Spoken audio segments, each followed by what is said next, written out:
నీళ్ళు పెట్టుకుంటే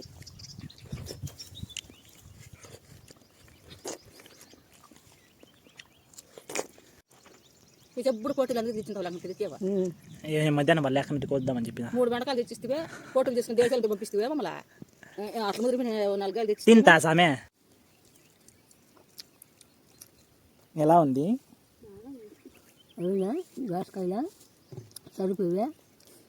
చల్లగా ఉన్నాయా చల్లగా ఉన్నాయా ఆడ తింటా ఉంటే ఏడుస్తుంది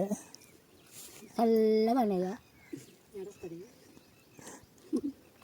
నువ్వు తిన్నాని ఇప్పుడు పోయినప్పుడు 2 కాయలు ఉంటాయి ఇప్పుడు అన్ని తోళ్ళు అన్ని నా అక్క ఒకటి పెట్టుకుంటామని చెప్పారు చూడు ఉప్పులు కూడా చూడు పక్కన వాళ్ళ పెరికిన చూడు మేము పెరికిన చూడు గురు బతుకయ్యా